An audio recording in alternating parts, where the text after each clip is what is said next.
ਇਹ ਫਿਲਾਸਫੀ ਇਹਦੇ ਪਿੱਛੇ ਕਿ ਫਿਲਾਸਫੀ ਹੈ ਕਿ ਕਿੱਥੋਂ ਆ ਰਹੀ ਹੈ, ਕਿ ਸਾਡੇ ਵੇਦਾਂ ਵਿੱਚ ਹੈ ਜਾਂ ਇਹ ਵੈਸਟਰਨ ਜੋ ਫਿਲਾਸਫਰ ਹਨ ਉਹਨਾਂ ਤੋਂ ਆ ਰਹੀ ਹੈ। ਕਿਉਂਕਿ ਜੋ ਭਾਰਤੀ ਸੰਸਕ੍ਰਿਤੀ ਹੈ ਉਹਦੇ ਵਿੱਚ ਤਾਂ ਇਸ ਤਰ੍ਹਾਂ ਦੀ ਬਿਰਤੀ ਨਹੀਂ ਹੈ, ਇਸ ਤਰ੍ਹਾਂ ਦੀ ਬਿਰਤੀਆਂ ਨਹੀਂ ਹਨ ਕਿ ਭੋਗ ਵਿਲਾਸ ਦੇ ਵਿੱਚ ਵਿਰਕਤੀ ਵੱਲ ਜ਼ਰੂਰ ਸਾਡਾ ਜਿਹੜਾ ਵੈਦਿਕ ਕਲਚਰ ਸਾਨੂੰ ਲੈ ਕੇ ਜਾਂਦਾ, ਸੰਸਕ੍ਰਿਤੀ ਲੈ ਕੇ ਜਾਂਦੀ ਹੈ। ਲੇਕਿਨ ਇੱਥੇ ਅਸੀਂ ਦੇਖਦੇ ਹਾਂ ਕਿ ਅੱਜ ਕੱਲ੍ਹ ਦੀ ਜਿਹੜੀ ਬਿਰਤੀ ਹੈ ਉੱਥੇ ਇਹਦੇ ਵਿੱਚ ਸਾਨੂੰ ਵੈਸਟਰਨ ਕਲਚਰ ਦੇ ਨਾਂ ਤੇ ਸਾਨੂੰ ਕਿਹਾ ਜਾਂਦਾ ਹੈ ਕਿ ਵੀ ਜਿਸ ਤਰ੍ਹਾਂ ਫੋਰਨ ਦੇ ਵਿੱਚ ਇੰਜੋਏ ਕਰਦੇ ਹਾਂ ਅਸੀਂ ਵੀ ਉਸ ਤਰ੍ਹਾਂ ਇੰਜੋਏ ਕਰੀਏ। ਲਾਈਫ ਵਿੱਚ ਹੋਰ ਕੀ ਹੈ, ਸਰੀਰ ਖਤਮ ਹੋ ਗਿਆ, ਸਭ ਕੁਝ ਖਤਮ ਹੋ ਜਾਣਾ, ਕਿਨੇ ਵੇਖਿਆ ਹੈ, ਇਸ ਤੋਂ ਬਾਅਦ ਮਰਨ ਤੋਂ ਬਾਅਦ ਕਿਨੇ ਦੇਖਿਆ। ਤਾਂ ਇਹ ਜਿਹੜੇ ਸਿਧਾਂਤ ਹੈ ਕਿ ਵੈਸਟਰਨ ਕਲਚਰ ਦੇ ਵਿੱਚ ਵੀ ਹੈ ਜਾਂ ਸਿਰਫ ਜਾਂ ਇੰਡੀਅਨ ਕਲਚਰ ਵਿੱਚ ਵੀ ਹੈ, ਜਾਂ ਜੋ ਭਗਤੀ ਦਾ ਕਨਸੈਪਟ ਹੈ ਜਾਂ ਰਿਨੰਸੀਏਸ਼ਨ ਵਿਰਾਗ ਦਾ ਕਨਸੈਪਟ ਹੈ, ਇਹ ਫੋਰਨ ਵਿੱਚ ਵੀ ਹੈ ਜਾਂ ਨਹੀਂ। ਤਾਂ ਇਹਨਾਂ ਗੱਲਾਂ ਬਾਰੇ ਆਪਾਂ ਅੱਜ ਡਿਸਕਸ ਕਰਾਂਗੇ। ਸਭ ਤੋਂ ਪਹਿਲਾਂ ਮੈਂ ਫਿਲਾਸਫਰ ਚੱਕਾਂਗਾ ਅਰਸਤੂ ਦੇ ਬਾਰੇ। ਸ਼ਾਇਦ ਤੁਸੀਂ ਐਰਿਸਟੋਟਲ ਜਿਹਨੂੰ ਅੰਗਰੇਜ਼ੀ ਚ ਆਪਾਂ ਕਹਿੰਦੇ ਹਾਂ।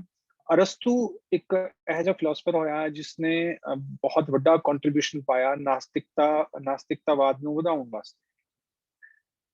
ਕਿਉਂਕਿ ਉਸਨੇ ਜੋ ਫਿਲਾਸਫੀ ਦਿੱਤੀ ਸੀ ਅਰਸਤੂ ਨੇ, ਉਸਨੇ ਕਿਹਾ ਸੀ ਕਿ ਜੋ ਨੌਲੇਜ ਹੈ ਉਹ ਅਸੀਂ ਆਪਣੀ ਅੱਖਾਂ ਨਾਲ ਦੇਖਾਂਗੇ, ਆਪ ਤਜਰਬਾ ਕਰਾਂਗੇ, ਐਕਸਪੀਰੀਅੰਸ ਕਰਾਂਗੇ, ਉਹਦੇ ਬਾਅਦ ਸਾਨੂੰ ਜਿਹੜਾ ਗਿਆਨ ਮਿਲੇਗਾ ਉਹੀ ਪਰਫੈਕਟ ਹੈ। ਅਦਰਵਾਈਜ਼ ਵੀ ਅਸੀਂ ਉਸਨੂੰ ਨਹੀਂ ਮੰਨਦੇ, ਵੀ ਅਸੀਂ ਦੂਜੇ ਤੋਂ ਕਿਉਂ ਗਿਆਨ ਲਈਏ, ਅਸੀਂ ਆਪ ਦੇਖਾਂਗੇ। ਤਾਂ ਇਸ ਤਰ੍ਹਾਂ ਉਸਨੇ ਜਿਹੜੀਆਂ ਪਿਛਲੀ ਪਰੰਪਰਾ ਸੀ ਜਿੱਥੋਂ ਆਪਾਂ ਗਿਆਨ ਲੈ ਰਹੇ ਸੀ, ਸੋਕਰੇਟਸ ਹੋ ਗਿਆ, ਪਲੈਟੋ ਹੋ ਗਿਆ, ਉਹਨਾਂ ਦੀ ਜਿਹੜੀ ਪਰੰਪਰਾ ਸੀ ਉਸਨੇ ਤੋੜ ਦਿੱਤਾ ਉਸਨੂੰ। ਔਰ ਮਿਡਲ ਏਜ ਦੇ ਵਿੱਚ ਜੋ ਮੱਧ ਯੁੱਗ ਸੀ ਉਹਦੇ ਵਿੱਚ ਉਹਦੇ ਧਰਮ ਦਾ ਆਧਾਰ ਤੇ ਉਹਦੀ ਫਿਲਾਸਫੀ ਦਾ ਆਧਾਰ ਵੀ ਜੋ ਹੈ ਅਰਸਤੂ ਦੀ ਫਿਲਾਸਫੀ ਬਣੀ। ਔਰ ਇੱਕ ਵੱਡਾ ਕੰਟਰੀਬਿਊਸ਼ਨ ਤਾਂ ਰਿਹਾ। ਉਹਦੇ ਬਾਅਦ ਜਿਹੜਾ ਸਾਇੰਸ ਜਿਹੜੀ ਅੱਜ ਦੀ ਡੇਟ ਵਿੱਚ, ਚਾਹੇ ਅਰਸਤੂ ਦੇ ਵਿਚਾਰ ਜਿਹੜੇ ਨੇ ਕਈ ਥਾਵਾਂ ਤੇ ਨਹੀਂ ਮੰਨੇ ਜਾਂਦੇ, ਲੇਕਿਨ ਉਹਦੀ ਜੋ ਸਪਿਰਿਟ ਹੈ ਉਹ ਅੱਜ ਵੀ ਉਨੀ ਹੀ ਰੈਲੀਵੈਂਟ ਹੈ ਸਾਇੰਸ ਦੇ ਵਿੱਚ। ਕਿਉਂਕਿ ਸਾਇੰਸ ਕਹਿੰਦੇ ਕਿ ਅਸੀਂ ਪ੍ਰਤੱਖ ਜੋ ਆਪ ਸਬੂਤ ਨਾਲ ਦੇਖਾਂਗੇ ਉਸੇ ਨੂੰ ਮੰਨਾਂਗੇ, ਨਹੀਂ ਅਸੀਂ ਨਹੀਂ ਮੰਨਦੇ ਕਿਸੇ ਗੱਲ ਨੂੰ। ਮਤਲਬ ਪ੍ਰਤੱਖ ਪ੍ਰਮਾਣ ਜਿਹਨੂੰ ਆਪਾਂ ਕਹਿ ਸਕਦੇ ਹਾਂ ਸੰਸਕ੍ਰਿਤੀ ਧਰਮ ਦੇ ਵਿੱਚ। ਔਰ ਉਹਦੇ ਬਾਅਦ 1588 ਦੇ ਆਸ-ਪਾਸ ਥਾਮਸ ਹੋਬਸ ਆਇਆ, ਜਿਹੜਾ ਕਿ ਇੱਕ ਰਾਜਨੀਤਿਕ ਦਰਸ਼ਨ ਸ਼ਾਸਤਰੀ ਸੀ। ਉਸਨੇ ਕਿਹਾ ਕਿ ਮੈਂ ਇਸ ਮਨੁੱਖ ਨੂੰ ਪੂਰੀ ਤਰ੍ਹਾਂ ਤੇ ਮਟੀਰੀਅਲਿਸਟ ਮੰਨਦਾ, ਮਤਲਬ ਮੈਟਰ ਦਾ ਬਣਿਆ ਹੋਇਆ ਮੰਨਦਾ, ਕਿ ਭੌਤਿਕ ਪਦਾਰਥਾਂ ਦਾ ਬਣਿਆ ਹੋਇਆ ਮੰਨਦਾ। ਅਗਰ ਕਿੱਥੇ ਪ੍ਰਮਾਤਮਾ ਜਾਂ ਰੱਬ ਹੈ ਵੀ ਤਾਂ ਉਹ ਵੀ ਪੂਰਾ ਦਾ ਪੂਰਾ ਸਰੀਰ ਜਿਹੜਾ ਹੈ ਉਹਦਾ ਸੰਸਾਰੀ ਹੈ, ਭੌਤਿਕ ਪਦਾਰਥਾਂ ਨਾਲ ਬਣਿਆ। ਔਰ ਇਹਦੇ ਬਾਅਦ ਇੱਕ ਜਰਮਨ ਫਿਲਾਸਫਰ ਆਇਆ, ਤਿੰਨ ਜਰਮਨ ਫਿਲਾਸਫਰ ਸੀ, ਕਾਰਲ ਮਾਰਕਸ, ਜਿਸਨੇ ਕਮਿਊਨਿਜ਼ਮ ਫੈਲਾਇਆ। ਕਮਿਊਨਿਸਟ ਜਿਹਨੂੰ ਕਹਿੰਦੇ ਆ, ਆਲਦੋ ਆਪਣੇ ਆਪ ਨੂੰ ਫਿਲਾਸਫਰ ਨਹੀਂ ਖਾਉਂਦਾ ਸੀ, ਲੇਕਿਨ ਫਿਰ ਵੀ ਉਹਦੀ ਕਾਫੀ ਥਿਊਰੀਜ਼ ਹੈ ਜਿਹਦੇ ਨਾਲ ਕਿ ਰੈਵੋਲੂਸ਼ਨ ਆਈ। ਅੱਜ ਦੀ ਡੇਟ ਵਿੱਚ ਚਾਈਨਾ ਹੋ ਗਿਆ, ਪਹਿਲਾਂ USSR ਸੀ, ਹੋਰ ਵੀ ਕਾਫੀ ਜਗ੍ਹਾ ਤੇ ਉਹਦਾ ਇਨਫਲੂਐਂਸ ਰਿਹਾ। ਔਰ ਅੱਜ ਦੀ ਜੋ ਲਿਬਰਲਿਜ਼ਮ ਹੈ ਉਹ ਵੀ ਕਾਰਲ ਮਾਰਕਸ ਦੀ ਦੇਣ ਹੈ। ਜਿਹੜੀ ਲੋਕਤੰਤਰ ਦੇ ਵਿੱਚ ਲਿਬਰਲਿਜ਼ਮ ਆਇਆ ਹੈ, ਉਦਾਰਵਾਦੀ ਨੀਤੀਆਂ ਆਈਆਂ, ਉਹ ਕਾਰਲ ਮਾਰਕਸ ਦੀ ਦੇਣ ਹੈ। ਕਿਉਂਕਿ ਉਸ ਤੋਂ ਪ੍ਰਭਾਵਿਤ ਹੋ ਕੇ ਕਿ ਕਮਿਊਨਿਜ਼ਮ ਨਾ ਆ ਜਾਏ, ਇਸ ਕਰਕੇ ਕਾਰਲ ਮਾਰਕਸ ਨੂੰ ਕੱਟਣ ਵਾਸਤੇ ਇਹ ਨੀਤੀਆਂ ਲਿਆਈਆਂ। ਤਾਂ ਸ਼ਿਲਾ ਪ੍ਰਭੂਪਾਦ ਕਹਿ ਰਹੇ ਕਿ ਤਿੰਨ ਇਹੋ ਜਿਹੇ ਸ਼ਖਸੀਅਤਾਂ ਨੇ ਜਿਨ੍ਹਾਂ ਨੇ ਪੂਰੇ ਸੰਸਾਰ ਨੂੰ ਹਿਲਾ ਕੇ ਰੱਖਤਾ। ਪਹਿਲਾ ਹੈ Karl Marx, Freud and Darwin. ਇਹਨਾਂ ਨੇ ਪੂਰੇ ਸੰਸਾਰ ਦਾ ਜਿਹੜਾ ਨਕਸ਼ਾ ਹੈ ਪੂਰਾ ਦਾ ਪੂਰਾ ਭੌਤਿਕਵਾਦੀ ਬਣਾਤਾ, ਨਾਸਤਿਕ ਬਣਾਤਾ। ਜਿਹਦੇ ਵਿੱਚੋਂ ਕਾਰਲ ਮਾਰਕਸ ਇੱਕ ਸੀ ਜਿਸਨੇ ਕਿਹਾ ਸੀ ਕਿ ਜਿਹੜਾ ਧਰਮ ਹੈ ਉਹ ਇੱਕ ਅਫੀਮ ਦੀ ਤਰ੍ਹਾਂ ਕੰਮ ਕਰਦਾ ਲੋਕਾਂ ਦੇ ਵਿੱਚ, ਲੋਕਾਂ ਨੂੰ ਦਬਾਉਣ ਵਾਸਤੇ, ਜਾਂ ਕਿ ਲੋਕਾਂ ਨੂੰ ਰੈਵੋਲੂਸ਼ਨ ਨਾ ਕਰ ਦੇਣ, ਮਤਲਬ ਵਿਦਰੋਹ ਨਾ ਕਰ ਦੇਣ। ਇਸ ਕਰਕੇ ਉਹਨਾਂ ਨੂੰ ਦਬਾਉਣ ਵਾਸਤੇ ਇਹ ਜਿਹੜਾ ਧਰਮ ਹੈ ਇਹ ਵੱਡੇ ਲੋਕਾਂ ਦੇ, ਜਿਹੜੇ ਅਮੀਰ ਲੋਕ ਨੇ, ਉਹ ਇਸ ਦਾ ਉਪਯੋਗ ਕਰਦੇ ਨੇ ਛੋਟੇ ਲੋਕਾਂ ਨੂੰ ਦਬਾਉਣ ਵਾਸਤੇ, ਕਿ ਜੋ ਵੀ ਹੈ ਰੱਬ ਵੱਲੋਂ ਦਿੱਤਾ ਹੋਇਆ ਰੱਬ ਨੇ ਕਰਨਾ ਹੈ। ਵੀ ਜੇ ਤੁਸੀਂ ਗਰੀਬ ਹੋ ਤਾਂ ਤੁਸੀਂ ਗਰੀਬ ਹੀ ਰਹੋਗੇ, ਤਾਂ ਤੁਹਾਨੂੰ ਇਸ ਤਰ੍ਹਾਂ ਕਹਿਣਾ ਮੰਨਣਾ ਪਏਗਾ। ਤਾਂ ਇਹ ਸਾਰੀਆਂ ਚੀਜ਼ਾਂ ਨੇ। ਥਾਮਸ ਹੋਬ ਤੋਂ ਬਾਅਦ ਕਾਰਲ ਮਾਰਕਸ ਆਇਆ ਔਰ ਉਸਨੇ ਕਿਹਾ ਕਿ ਜੋ ਮਨੁੱਖੀ ਸਰੀਰ ਹੈ ਜਾਂ ਮਨੁੱਖੀ ਜੀਵਨ ਹੈ ਜਾਂ ਸੰਸਾਰ, ਇਸ ਧਰਤੀ ਤੇ ਜਿੰਨਾ ਵੀ ਜੀਵਨ ਹੈ, ਉਹਦੀ ਇੱਕੋ ਇੱਕ ਜ਼ਰੂਰਤ ਹੈ, ਰੋਟੀ, ਕੱਪੜਾ ਔਰ ਮਕਾਨ। ਅਧਿਆਤਮਿਕਤਾ ਦਾ ਇਹਦੇ ਵਿੱਚ ਕੋਈ ਲੈਣਾ ਦੇਣਾ ਨਹੀਂ ਹੈ। ਤਾਂ ਯਾਨੀ ਕਿ ਸਾਨੂੰ ਅਗਰ ਕਿਸੇ ਚੀਜ਼ ਤੇ ਫੋਕਸ ਕਰਨਾ ਹੈ ਤਾਂ ਉਹ ਇਕਨੋਮਿਕ ਡਿਵੈਲਪਮੈਂਟ ਤੇ ਕਰਨਾ ਹੈ, ਯਾਨੀ ਕਿ ਆਰਥਿਕ ਵਿਕਾਸ ਤੇ ਸਾਨੂੰ ਫੋਕਸ ਕਰਨਾ ਹੈ। ਉਹਦੇ ਬਾਅਦ ਕਾਫੀ ਰੈਵੋਲੂਸ਼ਨਸ ਹੋਈਆਂ ਔਰ ਫਿਰ ਉਹਦੇ ਬਾਅਦ ਆਇਆ ਐਨਲਾਈਟਨਮੈਂਟ ਪੀਰੀਅਡ ਆਇਆ ਇੱਕ 18ਵੀਂ ਸ਼ਤਾਬਦੀ ਦੇ ਵਿੱਚ। ਲਗਭਗ ਐਨਲਾਈਟਨਮੈਂਟ ਕਹਿ ਲਓ ਜਾਂ ਤੁਸੀਂ ਸਾਇੰਸ ਕਹਿ ਲਓ, ਜਿਹਦੇ ਵਿੱਚ ਮਟੀਰੀਅਲਿਜ਼ਮ ਯਾਨੀ ਭੌਤਿਕਵਾਦ ਬਹੁਤ ਵਧਿਆ, ਜਿਹਦੇ ਵਿੱਚ ਇੱਕ ਸਾਰਾ ਜਿਹੜਾ ਸ਼੍ਰੇ ਹੈ ਸਾਇੰਸ ਨੂੰ ਦਿੱਤਾ ਗਿਆ ਔਰ ਸਾਇੰਸ ਤੇ ਫੋਕਸ ਕੀਤਾ ਗਿਆ। ਫਿਜ਼ੀਕਲ ਲਾਜ਼ ਜੋ ਹੈ ਉਹਨਾਂ ਦੇ ਉੱਪਰ ਕਿ ਉਹ ਸਾਡੇ ਸਰੀਰ ਤੇ ਵੀ ਕੰਮ ਕਰਦੇ ਆ, ਸੰਸਾਰ ਤੇ ਵੀ ਕੰਮ ਕਰਦੇ ਆ, ਇਹਦੇ ਇਲਾਵਾ ਕੁਝ ਵੀ ਸੁਪਰ ਨੈਚੁਰਲ ਨਹੀਂ ਹੈ। ਸਾਰੇ ਜੋ ਕੁਝ ਵੀ ਹੈ ਉਹ ਸਿਰਫ ਔਰ ਸਿਰਫ ਲਾਜ਼ ਦੇ ਅਨੁਸਾਰ ਚੱਲਦਾ। ਯੂਨੀਵਰਸ ਵੀ ਸਾਰਾ ਜਿਹੜਾ ਯੂਨੀਵਰਸ ਹੈ ਉਹ ਲਾਜ਼ ਤੇ ਚੱਲਦਾ, ਫਿਜ਼ੀਕਲ ਲਾਜ਼ ਦੇ ਉੱਪਰ। ਔਰ ਉਹਨਾਂ ਨੇ ਕ੍ਰਿਟਿਸਾਈਜ਼ ਕੀਤਾ ਇਸ ਨੂੰ, ਰਿਲੀਜਨ ਨੂੰ, ਔਰ ਇਕਨੋਮਿਕ ਜੋ ਥਿਓਰੀਜ਼ ਸੀ ਪਹਿਲਾਂ ਜੋ ਚੱਲੀ ਆ ਰਹੀ ਸੀ, ਇਸ ਬੇਸਿਸ ਤੇ ਕਿ ਜਿਸ ਤਰ੍ਹਾਂ ਕਿ ਵੇਦਾਂ ਦੇ ਵਿੱਚ ਜਾਂ ਧਰਮ ਗ੍ਰੰਥਾਂ ਦੇ ਵਿੱਚ, ਜਿਸ ਤਰ੍ਹਾਂ ਬਾਈਬਲ ਹੋ ਗਿਆ, ਉਹਦੇ ਵਿੱਚ ਜਿਓਗ੍ਰਾਫੀਕਲ ਜੋ ਫੈਕਟਸ ਦਿੱਤੇ ਗਏ हैं, ਜਿਓਗ੍ਰਾਫੀਕਲ ਜੋ ਚੀਜ਼ਾਂ ਦੱਸੀਆਂ ਗਈਆਂ ਉਹ ਗਲਤ ਹੈ। ਤਾਂ ਉਹਨਾਂ ਨੇ ਪ੍ਰੂਵ ਕਰਕੇ ਕਿਹਾ ਕਿ ਇਹਨਾਂ ਦੇ ਰਿਲੀਜੀਅਸ ਬਿਲੀਫ ਵੀ ਬਕਵਾਸ ਹੈ। ਲਾਈਕ ਜਿਸ ਤਰ੍ਹਾਂ ਕਿ ਪਹਿਲਾਂ ਜਿਹੜਾ ਸੀ ਮੰਨਿਆ ਜਾਂਦਾ ਸੀ ਕਿ ਜਿਓਸੈਂਟ੍ਰਿਕ ਮਾਡਲ ਮੰਨਿਆ ਜਾਂਦਾ ਸੀ। ਜਿਓਸੈਂਟ੍ਰਿਕ ਮਾਡਲ ਹੁੰਦਾ ਹੈ ਕਿ ਟੋਲਮੀ ਨੇ ਦਿੱਤਾ ਸੀ ਕਿ ਧਰਤੀ ਸੈਂਟਰ ਦੇ ਵਿੱਚ ਹੈ ਔਰ ਜਿਹੜਾ ਸਾਰਾ ਸੰਸਾਰ ਹੈ ਉਹ ਉਹਦੇ ਆਲੇ ਦੁਆਲੇ ਘੁੰਮ ਰਿਹਾ, ਯਾਨੀ ਸੂਰਜ ਵੀ ਹੈ, ਚੰद्रमा ਵੀ ਹੈ, ਉਹ ਧਰਤੀ ਦੇ ਆਲੇ ਦੁਆਲੇ ਘੁੰਮ ਰਹੇ ਹੈ। ਲੇਕਿਨ ਬਾਅਦ ਦੇ ਵਿੱਚ ਕੋਪਰਨਿਕਸ ਆਇਆ, ਉਸਨੇ ਕਿਹਾ ਨਹੀਂ ਨਹੀਂ, ਉਸਨੇ ਵੀ ਸੇਮ ਡਾਟਾ ਚੱਕਿਆ ਤੇ ਉਸਨੇ ਇੱਕ ਹੋਰ ਥਿਉਰੀ ਦਿੱਤੀ, ਹੀਲੀਓਸੈਂਟ੍ਰਿਕ ਮਾਡਲ, ਜਿਸ ਨੂੰ ਬਾਅਦ ਵਿੱਚ ਮੰਨਿਆ ਗਿਆ ਕਿ ਇਹ ਸਹੀ ਹੈ ਕਿਉਂਕਿ ਉਹ ਥੋੜਾ ਜਿਹਾ ਸਿੰਪਲੀਫਾਈ ਕਰਕੇ ਉਹਨੇ ਦੱਸਤਾ। ਆਲਦੋ ਦੋਨਾਂ ਦਾ ਡਾਟਾ ਸੇਮ ਸੀ, ਦੋਨਾਂ ਦੇ ਰਿਜ਼ਲਟ ਵੀ ਸੇਮ ਆ ਰਹੇ ਸੀ, ਲੇਕਿਨ ਉਹਨਾਂ ਨੇ ਕਿਹਾ ਕਿ ਇਹ ਰਿਲੀਜੀਅਸ ਬਿਲੀਫ ਨਾਲ ਰਿਲੇਟਡ, ਇਸ ਕਰਕੇ ਅਸੀਂ ਜਿਓਸੈਂਟ੍ਰਿਕ ਮਾਡਲ ਜੋ ਹੈ ਉਹ ਧਰਮ ਗ੍ਰੰਥਾਂ 'ਚ ਦਿੱਤਾ ਹੋਇਆ, ਅਸੀਂ ਨਹੀਂ ਮੰਨਦੇ ਇਹਨੂੰ। ਤਾਂ ਉਹਨਾਂ ਨੇ ਜਿਓਸੈਂਟ੍ਰਿਕ ਮਾਡਲ ਰਿਜੈਕਟ ਕਰਕੇ ਹੀਲੀਓਸੈਂਟ੍ਰਿਕ ਮਾਡਲ ਦਿੱਤਾ ਔਰ ਉਹਦੇ ਬਾਅਦ ਉਸਨੂੰ ਫਾਂਸੀ ਦੀ ਸਜ਼ਾ ਵੀ ਦਿੱਤੀ ਗਈ। ਔਰ ਇਹਦੇ ਇਲਾਵਾ ਹੋਰ ਵੀ ਬਹੁਤ ਸਾਰੀਆਂ ਚੀਜ਼ਾਂ ਹੋ ਰਹੀਆਂ ਸੀ, ਲਾਈਕ ਧਰਮ ਦੇ ਨਾਂ ਤੇ ਕਰਪਸ਼ਨ ਬਹੁਤ ਸੀ ਔਰ ਬਹੁਤ ਜ਼ਿਆਦਾ ਪ੍ਰਤਾੜਿਤ ਵੀ ਕੀਤਾ ਜਾਂਦਾ ਸੀ। ਧਰਮ ਕਾਫੀ ਬਦਨਾਮ ਵੀ ਹੋ ਰਿਹਾ ਸੀ, ਲਾਈਕ ਚਰਚ ਦੇ ਕਾਰਨ ਕਾਫੀ ਪ੍ਰੀਸਟ ਸੀ ਜਿਨ੍ਹਾਂ ਦੇ ਭ੍ਰਸ਼ਟਾਚਾਰ ਕਰਕੇ ਲੋਕੀ ਮਤਲਬ ਕਿ ਲੋਕਾਂ ਦੇ ਵਿੱਚ ਨਫ਼ਰਤ ਸੀ ਕਾਫੀ ਲੋਕਾਂ ਦੇ ਵਿੱਚ। ਔਰ ਐਨਲਾਈਟਨਮੈਂਟ ਪੀਰੀਅਡ ਦੇ ਵਿੱਚ ਹੀ ਗੱਲ ਹੋਈ ਕਿ ਦੋ ਫ੍ਰੈਂਚ ਨੋਬਲਸ ਮਤਲਬ ਕਿ ਪੜ੍ਹ ਲਿਖੇ ਵਿਦਵਾਨ ਸੀ, ਉਹਨਾਂ ਨੇ ਮੈਰੀ ਦਾ ਇੱਕ ਪ੍ਰੋਸੈਸ਼ਨ ਜਾ ਰਿਹਾ ਸੀ, ਉਸਨੂੰ ਮਤਲਬ ਕਿ ਨਮਸਕਾਰ ਨਹੀਂ ਕੀਤਾ ਜਾਂ ਆਪਣੀ ਮਤਲਬ ਕਿ ਜਿਹਨੂੰ ਕਹਿੰਦੇ ਆਪਾਂ ਰਿਸਪੈਕਟ ਨਹੀਂ ਦਿੱਤੀ ਔਰ ਉਹਨਾਂ ਨੂੰ ਮੰਨਿਆ ਗਿਆ ਕਿ ਇਹ ਦੋਸ਼ੀ ਹੈ ਤਾਂ ਉਹਨਾਂ ਨੂੰ ਫਾਂਸੀ ਸਜ਼ਾ ਦਿੱਤੀ ਗਈ। ਤਾਂ ਇਸ ਤਰ੍ਹਾਂ ਬਹੁਤ ਸਾਰੀਆਂ ਚੀਜ਼ਾਂ ਸੀ। ਉਹਦੇ ਬਾਅਦ ਸਾਇੰਸ ਆਈ ਤਾਂ ਸਾਇੰਸ ਨੇ ਪ੍ਰੂਵ ਕੀਤਾ ਵੀ ਜੋ ਚੀਜ਼ ਐਕਸਪੈਰੀਮੈਂਟ ਨਾਲ ਅਸੀਂ ਕਰ ਸਕਦੇ ਹਾਂ, ਅਸੀਂ ਤੁਹਾਨੂੰ ਫੈਸਿਲਿਟੀਜ਼ ਦੇ ਸਕਦੇ ਹਾਂ, ਉਹ ਚੀਜ਼ਾਂ ਤੁਹਾਨੂੰ ਧਰਮ ਨਹੀਂ ਦੇ ਸਕਦਾ। ਹੁਣ ਇਹ ਤਾਂ ਹੋ ਗਈ ਸਾਰੀ ਹਿਸਟਰੀ ਸਾਡੀ 2000 ਸਾਲ ਦੀ ਲਗਭਗ।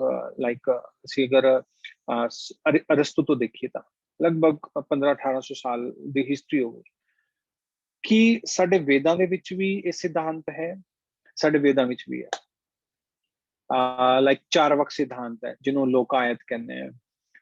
ਚਾਰਵਕ ਸਿਧਾਂਤ ਜੋ ਹੈ ਕਹਿੰਦੇ ਕਿ ਚਾਰਵਕ ਨੂੰ ਇਹ ਸਿਧਾਂਤ ਜੋ ਹੈ ਬ੍ਰਹਸਪਤੀ ਨੇ ਦਿੱਤਾ ਸੀ। ਬ੍ਰਹਸਪਤੀ ਜੋ ਦੇਵਤਾਵਾਂ ਦੇ ਗੁਰੂ ਹਨ, ਇਸ ਕਰਕੇ ਇਹਨਾਂ ਨੂੰ ਬ੍ਰਹਸਪਤੀ ਵੀ ਕਿਹਾ ਜਾਂਦਾ ਹੈ। ਇਹ ਸਿਧਾਂਤ ਨੂੰ ਬਨਵਾਸ ਦਿੱਤਾ ਗਿਆ। ਰਾਮ ਭਗਵਾਨ ਨੂੰ ਵਸ਼ਿਸ਼ਟ ਮੁਨੀ ਦੇ ਫਰੈਂਡ ਸੀ, ਉਹਨਾਂ ਨੇ ਕਿਹਾ ਕਿ ਰਾਮ ਭਗਵਾਨ ਨੂੰ ਕਿ ਤੁਸੀਂ ਛੱਡੋ ਇਹ ਗੱਲਾਂ, ਕੁਝ ਰੱਖਿਆ ਨਹੀਂ ਧਰਮ ਵਰਮ ਵਿੱਚ, ਤੁਸੀਂ ਬੰਦੀ ਬਣਾ ਲਓ ਸਾਰਿਆਂ ਨੂੰ ਤੇ ਤੁਸੀਂ ਰਾਜ ਕਰੋ। ਔਰ ਰਾਮ ਭਗਵਾਨ ਉੱਥੇ ਬਹੁਤ ਗੁੱਸਾ ਹੋਏ ਸੀ, ਤਾਂ ਉੱਥੇ ਉਹਨਾਂ ਨੇ ਉਹ ਚਾਰਵਾਕ ਸਿਧਾਂਤ ਦਿੱਤਾ ਸੀ। ਔਰ ਮਹਾਭਾਰਤ ਵਿੱਚ ਆਉਂਦਾ, ਯੁਧਿਸ਼ਠਿਰ ਮਹਾਰਾਜ ਜਦੋਂ ਰਾਜਸੂਈ ਯੱਗ ਕਰ ਰਹੇ ਸੀ ਤਾਂ ਦੁਰਯੋਧਨ ਦਾ ਇੱਕ ਦੋਸਤ ਸੀ, ਉਸਨੇ ਯੁਧਿਸ਼ਠਿਰ ਮਹਾਰਾਜ ਨੂੰ ਉੱਥੇ ਜਾ ਕੇ ਚਾਰਵਾਕ ਸਿਧਾਂਤ ਦਿੱਤਾ ਸੀ।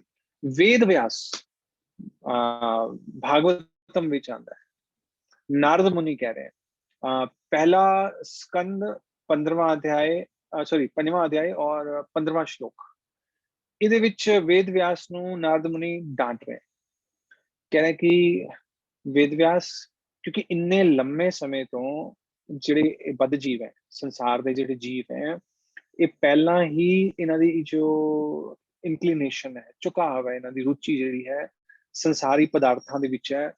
ਔਰ ਜੇ ਤੁਸੀਂ ਇਹਨਾਂ ਨੂੰ ਹੋਰ ਕਰਮ ਕਾਂਡ ਦੇ ਵਿੱਚ ਲਾਤਾ, ਜਾਂ ਜਿਸ ਤਰ੍ਹਾਂ ਤੁਸੀਂ ਵੇਦ ਲਿਖੇ ਆ ਜਿਹਦੇ ਵਿੱਚ ਕਰਮ ਕਾਂਡ ਦਿੱਤਾ ਹੋਇਆ, ਭੋਗ ਵਿਲਾਸ ਦਿੱਤਾ ਹੋਇਆ, ਤਾਂ ਉਹਨਾਂ ਨੇ ਇਹਦੀਆਂ ਜਿਹੜੀਆਂ ਰਿਸਟ੍ਰਿਕਸ਼ਨਸ ਨੇ, ਸ਼ਰਤਾਂ ਨੇ, ਉਹਨਾਂ ਨੂੰ ਨਹੀਂ ਮੰਨਣਾ।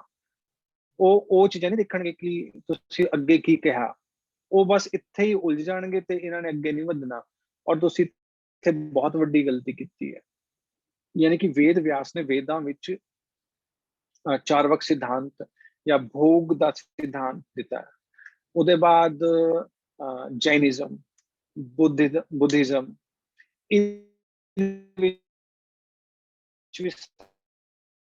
सारा जो है चारवाक है, ਜਿਹੜੇ ਧਰਮ ਹੈ ਜੈਨਿਜ਼ਮ ਨਹੀਂ ਬਦਲ। ਤਾਂ ਇਹ ਸਾਰੇ ਜਿਹੜੇ ਸਿਧਾਂਤ ਹੈ, ਔਰ ਇੱਕ ਹੋਰ ਹੋਇਆ ਸੀ ਫਿਲਾਸਫਰ ਜੈਨਿਜ਼ਮ ਬੁੱਧਿਜ਼ਮ ਦੇ ਟਾਈਮ ਤੇ, ਉਹਦਾ ਨਾਮ ਸੀ ਕੇਸ਼ ਕੰਬਲੀ। ਔਰ ਇਹਦੇ ਬਾਅਦ ਸ਼ਿਲਾ ਪ੍ਰਭੂਪਾਦ ਲਿਖ ਰਹੇ ਆਪਣੇ ਬੁੱਕਸ ਦੇ ਵਿੱਚ ਕਿ ਮਾਇਆਵਾਦ ਸਿਧਾਂਤ ਨੇ ਵੀ ਜਿਹੜਾ ਹੈ ਅੱਗ ਦੇ ਵਿੱਚ ਘਿਓ ਦਾ ਕੰਮ ਕੀਤਾ ਇਸ ਭੋਗਵਾਦ ਨੂੰ ਜਾਂ ਚਾਰਵਕ ਸਿਧਾਂਤ ਨੂੰ ਵਧਾਉਣ ਦੇ ਵਿੱਚ। ਕਿਉਂਕਿ ਉਹ ਕਹਿੰਦੇ ਕਿ ਰੱਬ ਜੋ ਹੈ ਉਹਦਾ ਕੋਈ ਰੂਪ ਨਹੀਂ ਹੈ, ਉਹ ਕੋਈ ਕਿਸੇ ਨਾਲ ਰੈਸਿਪ੍ਰੋਕੇਟ ਨਹੀਂ ਕਰਦਾ, ਆਦਾਨ ਪ੍ਰਦਾਨ ਨਹੀਂ ਕਰਦਾ, ਗੱਲਬਾਤ ਨਹੀਂ ਕਰਦਾ, ਉਹ ਇੱਕ ਨਿਰਾਕਾਰ ਹੈ। ਇਸ ਕਰਕੇ ਤੁਸੀਂ ਜਿੰਨੀ ਮਰਜ਼ੀ ਪੂਜਾ ਕਰੋ, ਜਾਂ ਤੁਸੀਂ ਕਾਲੀ ਦੀ ਪੂਜਾ ਕਰਕੇ एंजॉय कर लो। कहना मतलब है कि ये सारी फिलॉसफीज जो हैं, ये सारे सिद्धांत जो हैं, ये ਅੱਜ ਦੇ ਨਹੀਂ ਹੈ। ਜੇ ਤੁਸੀਂ ਸੋਚੋ ਕਿ ਆਪਾਂ ਇਹ ਸੋਚੇ ਕਿ ਅੱਜ ਮੋਬਾਈਲ ਆ ਗਿਆ, ਟੀਵੀ ਆ ਗਿਆ, ਇੰਟਰਨੈਟ ਆ ਗਿਆ, ਇਸ ਕਰਕੇ ਇਹ ਚੀਜ਼ਾਂ ਵੱਧ ਗਈਆਂ, ਨਹੀਂ, ਇਹ ਇਸ ਤਰ੍ਹਾਂ ਨਹੀਂ ਹੈ। ਪਹਿਲਾਂ ਵੀ ਇਹ ਜਿਹੜਾ ਸਿਧਾਂਤ ਸੀ ਖਾਓ ਪੀਓ ਮौज ਕਰੋ ਜਾਂ ਇੰਜੋਇਮੈਂਟ ਦਾ ਜੋ ਸਿਧਾਂਤ ਹੈ, ਉਹ ਪਹਿਲਾਂ ਵੀ ਸੀ ਔਰ ਅੱਜ ਵੀ। ਪਹਿਲਾਂ ਕਿਸੇ ਹੋਰ ਰੂਪ ਵਿੱਚ ਸੀ, ਅੱਜ ਕਿਸੇ ਹੋਰ ਰੂਪ ਦੇ ਵਿੱਚ ਹੈ, ਪਰ ਹੈ। ਚਾਹੇ ਤੁਸੀਂ ਅੱਜ 2000 ਸਾਲ ਪਹਿਲਾਂ ਲੈ ਲਓ, ਰਾਮਾਇਣ ਦਾ ਯੁੱਗ ਲੈ ਲਓ, ਮਹਾਭਾਰਤ ਦਾ ਯੁੱਗ ਲੈ ਲਓ, ਜਾਂ ਵੇਦ ਵਿਆਸ, ਜੈਨਿਜ਼ਮ, ਬੁੱਧਿਜ਼ਮ, ਮੱਧ ਯੁੱਗ ਜਾਂ ਜੀਸਸ ਕ੍ਰਾइस्ट ਦੇ ਟਾਈਮ ਤੋਂ, ਦੈਨ ਮਾਇਆਵਾਦ, ਹਰ ਸਮੇਂ ਇਹ ਜਿਹੜਾ ਸਿਧਾਂਤ ਹੈ ਉਹ ਰਹੇਗਾ, ਇਹ ਥਿਉਰੀ ਹੈ ਹੀ ਹੈ। ਹੁਣ ਗੱਲ ਇਹ ਆਉਂਦੀ ਹੈ ਕਿ ਇਹ ਤਾਂ ਹੋ ਗਈ ਫਿਲਾਸਫੀ ਪਾਰਟ ਇਸ ਟੌਪਿਕ ਦਾ ਕਿ ਖਾਓ ਪੀਓ ਮौज ਕਰੋ। ਤਾਂ ਇਹਦੇ ਨਾਲ ਸਾਡਾ ਕੀ ਸੰਬੰਧ ਹੈ, ਜਾਂ ਅਸੀਂ ਇਸ ਨੂੰ ਆਪਣੇ ਜੀਵਨ ਦੇ ਵਿੱਚ ਕਿਸ ਤਰ੍ਹਾਂ ਵੇਖੀਆ, ਇਹਨੂੰ ਸਮਝ ਕੇ ਅਸੀਂ ਕਿਸ ਤਰ੍ਹਾਂ ਆਪਣੇ ਜੀਵਨ ਨੂੰ ਸੁਧਾਰ ਸਕਦੇ ਹਾਂ। क्या ये सही है या गलत है, या ਇਹਦੇ ਸਾਈਡ ਇਫੈਕਟਸ ਕੀ ਹੈ, ਜਾਂ ਇਹਦੇ ਭਗਵਦ ਗੀਤਾ ਕੀ ਕਹਿ ਰਹੀ ਹੈ ਇਹਦੇ ਬਾਰੇ। ਇਹ ਹੁਣ ਇਹਦਾ ਸੈਕੰਡ ਪਾਰਟ ਹੈ ਇਸ ਟੌਪਿਕ ਦਾ। ਇਹਦੇ ਵਿਚਲਾ ਜੋ ਹੈ ਐਪਰੈਂਟਲੀ ਬਾਹਰ ਤੋਂ ਐ ਲੱਗਦਾ ਕਿ ਇਸ ਖਾਓ ਪੀਓ ਮौज ਕਰੋ ਦਾ ਜੋ ਸਿਧਾਂਤ ਹੈ, ਲਾਈਕ ਇੱਕ ਵਾਰ ਇੱਕ ਫਿਲਾਸਫਰ ਆਇਆ ਸੀ ਪੰਜਾਬ ਦੇ ਵਿੱਚ, उसने कहा कि उसने वो इधरों गया सी अंबाला तो अमृतसर तक इस रोड पे, और उसने जो एनालाइज किया, उसने कहा कि जो पंजाब है ਉਹਦਾ मतलब है दो चीजा, दारू और लड़की, दैट्स ऑल। ਉਹਨੂੰ ਹੋਰ ਕੁਝ ਨਹੀਂ ਦਿਖਿਆ, यानी कि खाओ पियो मौज करो, ਹੋਰ किसने देखा। नाउ यानी कि ਸਾਨੂੰ ਆਜ਼ਾਦੀ ਚਾਹੀਦੀ। ਬਾਹਰ ਤੋਂ ਆਪਾਂ ਨੂੰ ਐ ਲੱਗਦਾ ਵੀ ਜਿਸ ਤਰ੍ਹਾਂ ਕਿ ਇਹ ਜਿਹੜਾ ਸਿਧਾਂਤ ਹੈ ਸਾਨੂੰ ਕਹਿ ਰਿਹਾ ਯਾਰ ਆਜ਼ਾਦ ਹੋ ਜਾਓ, ਬਸ ਜੋ ਮਰਜ਼ੀ ਕਰੋ, ਇੰਜੋਏ ਕਰੋ ਫ੍ਰੀ ਹੋ ਕੇ, ਕਿ ਅਸੀਂ ਜਦੋਂ ਮਰਜ਼ੀ ਜੋ ਮਰਜ਼ੀ ਜਿੱਥੇ ਮਰਜ਼ੀ ਕਰ ਸਕਦੇ ਹਾਂ। ਜਿਸ ਤਰ੍ਹਾਂ ਕਿ ਇੱਕ 10 ਤਰੀਕ ਹੈ, 11 ਤਰੀਕ ਹੈ, ਅੱਜ ਦੇ ਵਿੱਚ ਇੱਕ ਔਰਤਾਂ ਨੇ ਇੱਕ ਔਰਤ ਨੂੰ ਪਾਰਕ ਵਿੱਚ ਉਹ ਬੈਠੀ ਸੀ, ਧੁੱਪ ਸੇਕ ਰਹੀ ਸੀ, ਸ਼ਰਟਲੈਸ ਸੀ। ਤਾਂ ਉਸਨੂੰ ਪੁਲਿਸ ਵਾਲਿਆਂ ਨੇ ਕਿਹਾ ਵੀ ਤੂੰ ਸ਼ਰਟ ਪਾ ਲੈ, ਉਹ ਕਹਿੰਦੀ ਵੀ ਮੈਂ ਨਹੀਂ ਪਾਣੀ, ਤਾਂ ਉਹਨੂੰ ਪਾਰਕ ਤੋਂ ਬਾਹਰ ਕੱਢਤਾ। ਉਸਨੇ ਉਹਦਾ ਵਿਰੋਧ ਕੀਤਾ, ਅੱਜ ਦਾ ਹੀ ਦਿਨ ਸੀ, ਔਰ ਲੋਕੀ ਜਿਹੜੇ ਨੇ ਨੰਗੇ ਹੋ ਕੇ ਸੜਕਾਂ ਤੇ ਆ ਗਏ, ਔਰਤਾਂ ਵੀ ਤੇ ਜਿਹੜੇ ਪੁਰਸ਼ ਸੀ, ਮਰਦ ਜਿਹੜੇ ਸੀ, ਉਹ ਮਤਲਬ ਕਿ ਬਰਾ ਪਾ ਕੇ ਬਾਹਰ ਆਏ, ਔਰ ਔਰਤਾਂ ਜਿਹੜੀ ਸੀ ਨੰਗੀਆਂ। ਕਹਿੰਦੇ ਜੇ ਸਾਰਿਆਂ ਨੂੰ ਇਕੁਅਲ ਰਾਈਟਸ ਹੈ ਵੀ ਅਸੀਂ ਕਿਉਂ ਇਸ ਤਰ੍ਹਾਂ ਨਾ ਕਰੀਏ, ਸਾਨੂੰ ਫਰੀडम ਹੈ, ਅਸੀਂ ਜੋ ਮਰਜ਼ੀ ਜਦੋਂ ਮਰਜ਼ੀ ਕਰੀਏ। ਯਾਨੀ ਪੂਰਾ ਦਾ ਪੂਰਾ ਕਿਓਸ। ਇਹ ਸਾਰਾ ਕਿੱਥੋਂ ਆ ਰਿਹਾ ਹੈ? ਇਹ ਸਾਰੀ ਫਿਲਾਸਫੀ ਆ ਰਹੀ ਇਧਰੋਂ, ਭੋਗਵਾਦ ਤੋਂ। ਖਾਓ ਪੀਓ ਮौज ਕਰੋ, ਇਹ ਸੁਣਨ ਨੂੰ ਬਹੁਤ ਅੱਛਾ ਲੱਗਦਾ, ਲੇਕਿਨ ਅਗਰ ਆਪਾਂ ਕੌਨਸੀਕੁਐਂਸਿਸ ਦੇਖੀਏ ਤਾਂ ਬਹੁਤ ਹੀ ਭਾਰੀ, ਬਹੁਤ ਹੀ ਵੱਡੇ ਹੈ। ਮੋਰੈਲਿਟੀ ਬਿਲਕੁਲ ਜ਼ੀਰੋ। ਆਪਾਂ ਅੱਗੇ ਦੇਖਾਂਗੇ। ਇਹਦੇ ਬਾਅਦ ਕੀ ਹੋਇਆ, ਜਿਸ ਤਰ੍ਹਾਂ ਕਿ ਸਾਨੂੰ ਪਤਾ ਕ੍ਰਿਸ਼ਨ ਭਾਵਨਾ ਵਿੱਚ ਜਦੋਂ ਪ੍ਰਚਾਰ ਕੀਤਾ ਹਿੱਪੀ ਮੂਵਮੈਂਟ ਦੇ ਵਿੱਚ ਕੀਤਾ, ਕਿਉਂਕਿ ਉਹ ਕਿਸੇ ਵੀ ਅਥਾਰਟੀ ਨੂੰ ਜਾਂ ਉਸ ਟਾਈਮ ਦੇ ਜਿਹੜੀ ਸੋਸ਼ਲ ਨੋਰਮਸ ਸੀ ਉਸ ਨੂੰ ਮੰਨਣ ਤੋਂ ਉਹਨਾਂ ਨੇ ਮਨਾ ਕਰਤਾ ਕਿ ਅਸੀਂ ਨਹੀਂ ਮੰਨਦੇ ਇਹਨਾਂ ਨੂੰ। ਤਾਂ ਹਿੱਪੀ ਮੂਵਮੈਂਟ ਉੱਥੋਂ ਸ਼ੁਰੂ ਹੋਈ। ਔਰ ਹਿੱਪੀਜ਼ ਕੀ ਹੈ? ਹਿੱਪੀਜ਼ ਉਹ ਲੋਕ ਸੀ ਜਿਹੜੇ ਕਿ ਸਮਾਜ ਦੇ ਧਰਮ ਦੇ ਕਿਸੇ ਵੀ ਨਿਯਮ ਦੇ ਖਿਲਾਫ ਸੀ। ਜੋ ਸਮਾਜ ਕਹਿ ਰਿਹਾ ਹੈ, ਜੋ ਕਾਨੂੰਨ ਕਹਿ ਰਿਹਾ ਜਾਂ ਜੋ ਨਿਯਮ ਕਹਿ ਰਹੇ ਹੈ, ਉਹਨਾਂ ਨੇ ਉਹਦੇ ਉਲਟ ਕਰਨਾ ਜੋ ਵੀ ਕਰਨਾ ਵੀ ਜੋ ਸਾਡਾ ਦਿਲ ਕਰੇਗਾ ਅਸੀਂ ਉਹ ਕਰਾਂਗੇ। ਤੁਸੀਂ ਕੌਣ ਹੁੰਦੇ? ਸਾਡੀ ਮਰਜ਼ੀ ਅਸੀਂ ਕੁੜੀ ਵਾਲੇ ਕੱਪੜੇ ਪਾਈਏ, ਸਾਡੀ ਮਰਜ਼ੀ ਅਸੀਂ ਮੁੰਡੇ ਵਾਲੇ ਕੱਪੜੇ ਪਾਈਏ, ਸਾਡੀ ਮਰਜ਼ੀ ਅਸੀਂ ਕੱਪੜੇ ਪਾਈਏ, ਸਾਡੀ ਮਰਜ਼ੀ ਅਸੀਂ ਕੱਪੜੇ ਨਾ ਪਾਈਏ, ਸਾਡੀ ਮਰਜ਼ੀ ਅਸੀਂ ਦਾੜੀ ਰੱਖੀਏ, ਸਾਡੀ ਮਰਜ਼ੀ ਅਸੀਂ ਬਾਲ ਰੱਖੀਏ, ਸਾਡੀ ਮਰਜ਼ੀ। Who are you? ਮੇਰਾ ਸ਼ਰੀਰ ਮੇਰੀ ਚॉइस। ਇਹ ਹਿੱਪੀ ਮੂਵਮੈਂਟ ਸ਼ੁਰੂ ਹੋਈ ਸੀ ਇੱਥੋਂ। ਉਹਦੇ ਬਾਅਦ ਹੋਰ ਕਰਨਾ ਹੈ ਕਿ डिस्ट्रप्शन बहुत ज्यादा ਤੇ ਜਿਹੜੇ ਲੋਕੀ ਹੈ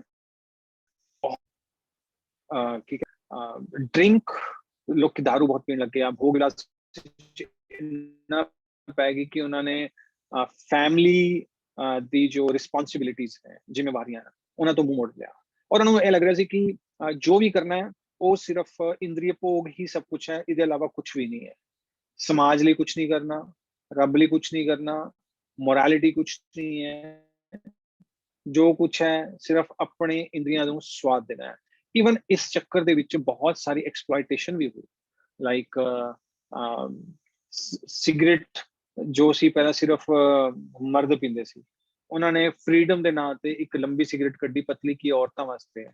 ਜੇ ਔਰਤਾਂ ਪੀਣਗੀਆਂ ਤਾਂ ਉਹ ਵੀ ਕਹਿਣਗੀਆਂ ਕਿ ਅਸੀਂ ਵੀ ਫ੍ਰੀ ਹੈ, ਸਿਰਫ ਇਹ ਪੁਰਸ਼ਾਂ ਦਾ ਹੱਕ ਨਹੀਂ ਹੈ।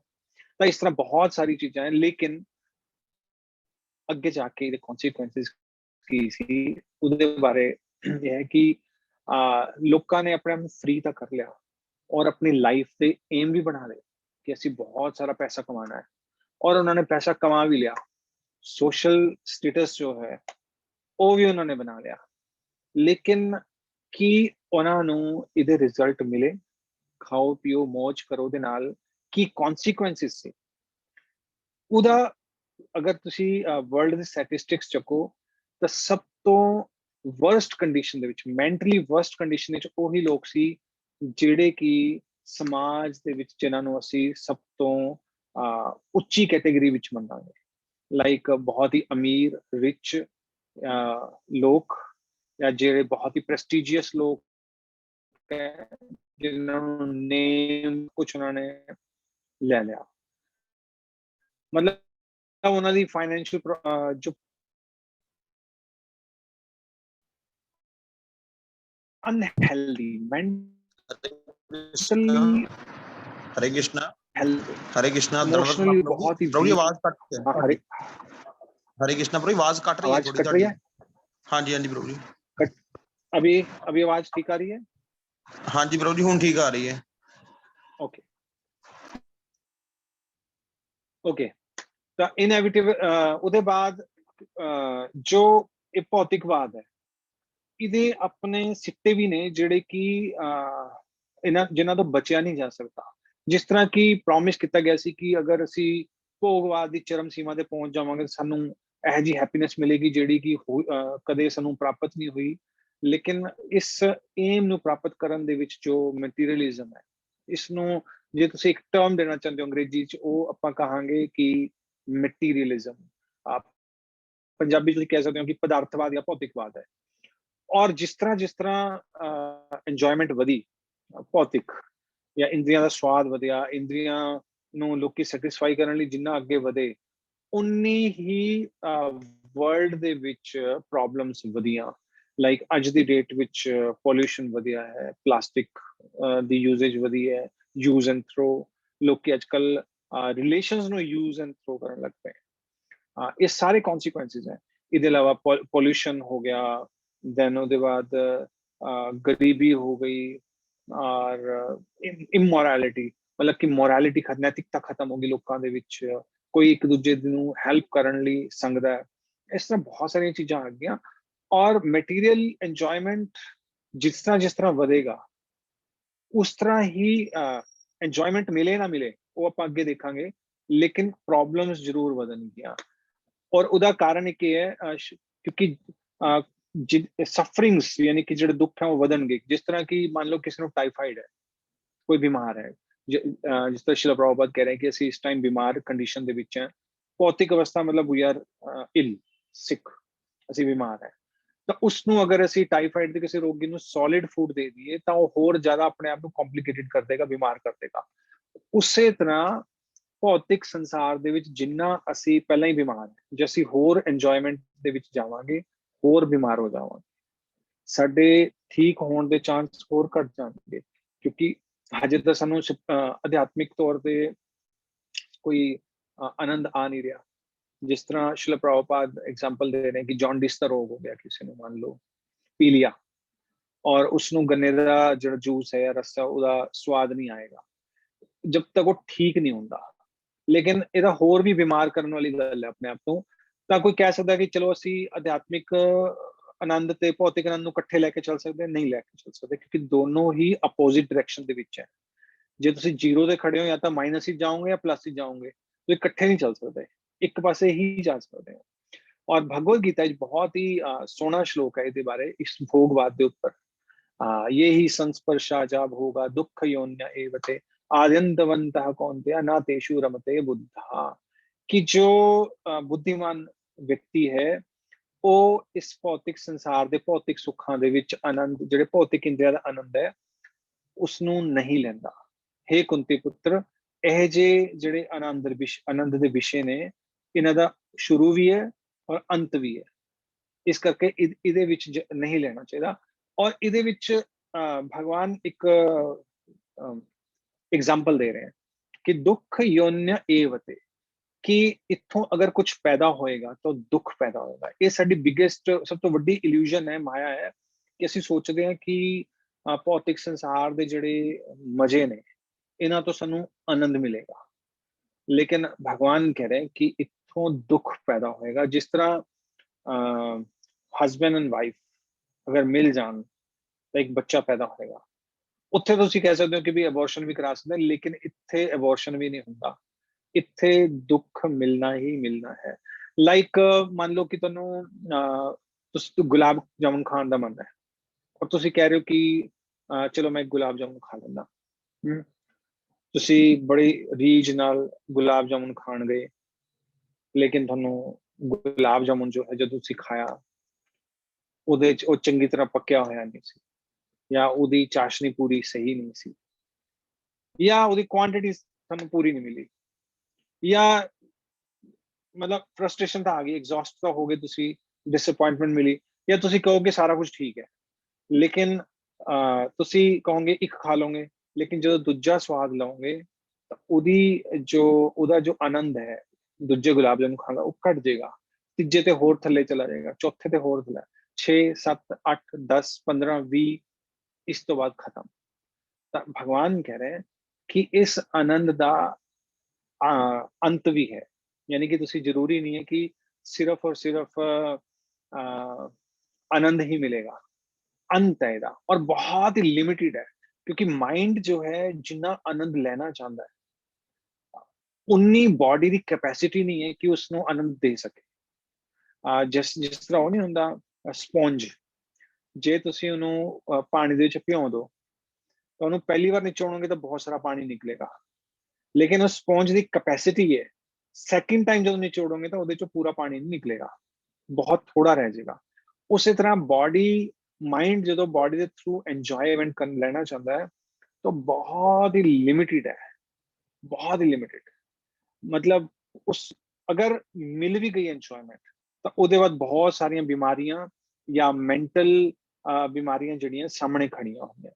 ਕੋਈ ਵੀ ਲੈ ਲਓ, ਮੰਨ ਲਓ ਤੁਸੀਂ मतलब लोग जैसे जिस तरह मान लो मूवी देखते हैं, मतलब उत्थे मार धाड़ चल रही है, मतलब आजकल लोग की एंटरटेनमेंट कर रहे हैं ना, सेंसुअल प्लेजर लिए बहुत सारे हैं। तुसी अगर देखोगे लाइक सेंसेशन चाहिए बॉडी में, लाइक मूवी देख रहे हैं, मतलब धाड़ धाड़ धाड़ धाड़ धाड़, या फिर वो गोलियां खत्म हो गई, फिर हथा पैराना लड़ेंगे, मतलब क्या इंजॉयमेंट है। मतलब एक डेड पर्सन की तरह, जिस तरह किसी पैरालाइज हो गया, उन्हें बैठ के बस देख रहे हैं, और एक मानसिक एंजॉयमेंट है।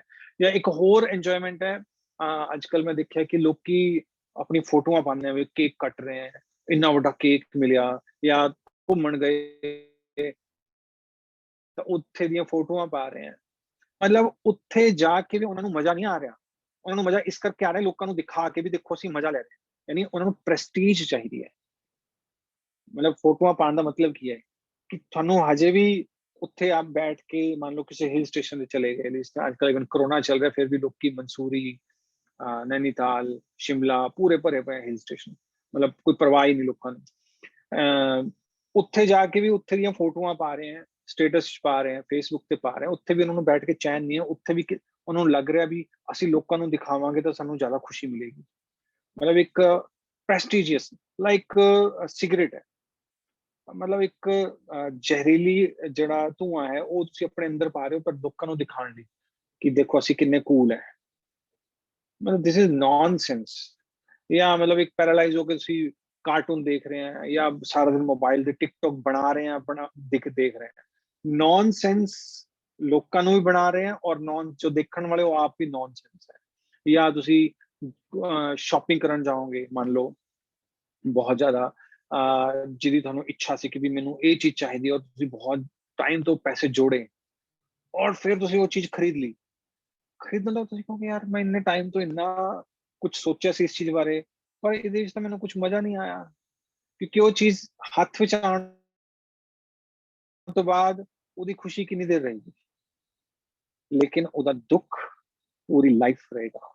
ਕਿਉਂਕਿ ਕੋਈ ਵੀ ਤੁਸੀਂ ਚੀਜ਼ ਲਾਓਗੇ ਉਹਨੂੰ ਮੇਨਟੇਨ ਕਰਨਾ ਪਏਗਾ, ਉਹ ਤੁਹਾਡਾ ਬਲੱਡ ਸਕ ਕਰੇਗੀ। ਇਹ ਹੋ ਹੀ ਨਹੀਂ ਸਕਦਾ ਕਿ ਕਿਸੇ ਚੀਜ਼ ਕੋਈ ਵੀ ਚੀਜ਼ ਤੁਸੀਂ ਲਿਆਓ, ਉਹ ਕੁਝ ਵੀ ਫ੍ਰੀ ਨਹੀਂ ਹੈ ਸੰਸਾਰ ਦੇ ਵਿੱਚ। ਮਤਲਬ ਤੁਸੀਂ ਕੁਝ ਵੀ ਫ੍ਰੀ ਨਹੀਂ ਹੈ। ਲੋਕੀ ਡਾਂਸ ਕਰਦੇ ਹੈ, ਉਹਦੇ ਵਿੱਚ ਪਲੇਜ਼ਰ ਮਿਲਦਾ ਉਹਨਾਂ ਨੂੰ, ਲੇਕਿਨ ਉਹਦੇ ਆਪਣੇ ਕਨਸੀਕੁਐਂਸ, ਰਾਫਟਿੰਗ ਕਰਦੇ ਹੈ, ਮਤਲਬ ਹੋ ਸਕਦਾ ਕਿਸੇ ਨੂੰ ਖਾਣ ਵਿੱਚ ਮਜ਼ਾ ਆਵੇ ਲਾਈਕ ਪੀਜ਼ਾ ਹੈ, ਕਿਸੇ ਨੂੰ ਸੌਣ ਵਿੱਚ ਮਜ਼ਾ ਆਉਂਦਾ ਹੈ, ਕਿਸੇ ਨੂੰ ਪਜ਼ਲ ਸੋਲਵ ਕਰਨ ਵਿੱਚ ਮਜ਼ਾ ਆਉਂਦਾ ਹੈ, ਲੇਕਿਨ ਇਹ ਹਿਊਮਨ ਲਾਈਫ ਸਿਰਫ ਸੈਂਸੁਅਲ ਪਲੇਜ਼ਰ ਲਈ ਨਹੀਂ ਮਿਲੀ, ਉਹਦੇ ਬਾਅਦ ਥੋੜੀ ਡਿਮੋਸ਼ਨ ਪੱਕੀ ਹੈ। ਕਿ ਜਿਸ ਤਰ੍ਹਾਂ ਮੈਂ ਅਕਸਰ ਐਗਜ਼ਾਮਪਲ ਦਿੰਦਾ ਕਿ ਮੰਨ ਲਓ ਕਿ ਤੁਹਾਨੂੰ ਇੱਕ ਪੋਸਟ ਤੇ ਬਿਠਾਇਆ ਗਿਆ,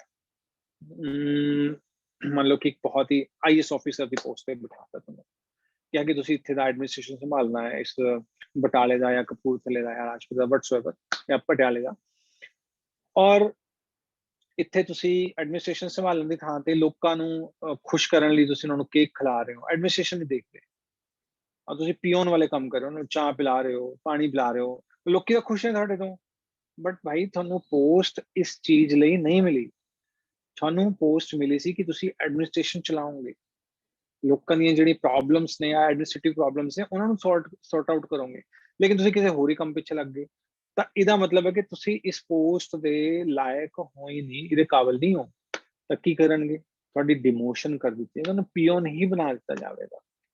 ਤਾਂ ਉਸੇ ਤਰ੍ਹਾਂ ਇਹ ਹਿਊਮਨ ਬਾਡੀ ਜੋ ਹੈ, ਮਨੁੱਖੀ ਸਰੀਰ ਜੋ ਹੈ, ਉਹ ਇਹਨਾਂ ਇੰਦਰੀਏ ਵਿਸ਼ਿਆਂ ਨੂੰ ਭੋਗ ਕਰਨ ਲਈ ਨਹੀਂ ਬਣਾਇਆ, ਖਾਣ ਪੀਣ ਲਈ ਨਹੀਂ ਬਣਾਇਆ, ਇਹਦੀ ਤਾਂ ਬਹੁਤ ਸਾਰੀ ਪ੍ਰੋਬਲਮਸ ਹੈ।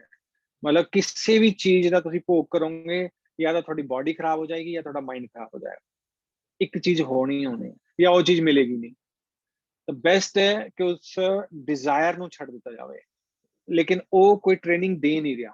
ਜਿੰਨੇ ਵੀ ਮੋਟੀਵੇਸ਼ਨਲ ਗੁਰੂ ਹੈ ਉਹ ਸਾਰੇ ਕਹਿ ਰਹੇ ਕਿ ਭਈਆ ਆਪਣੀ ਇੱਛਾਵਾਂ ਨੂੰ ਪੂਰੀ ਕਰ ਸਕਦੇ ਹੋ, ਤੁਸੀਂ ਕਰ ਸਕਦੇ ਹੋ, ਤੁਸੀਂ ਕਿਉਂ ਆਪਣੇ ਆਪ ਨੂੰ ਆਪਣੇ ਆਪ ਦੇ ਵਿੱਚ ਸੀਮਿਤ ਕਰ ਰਹੇ ਹੋ, ਕਿਉਂ ਰੋਕ ਰਹੇ ਹੋ ਆਪਣੀ ਇੱਛਾਵਾਂ ਨੂੰ, ਤੁਸੀਂ ਪੂਰੀਆਂ ਕਰ ਸਕਦੇ ਹੋ, ਤੁਸੀਂ ਜੀ ਜਾਨ ਨਾਲ ਆਪਣੀ ਪੂਰੀ ਕੋਸ਼ਿਸ਼ ਕਰੋ।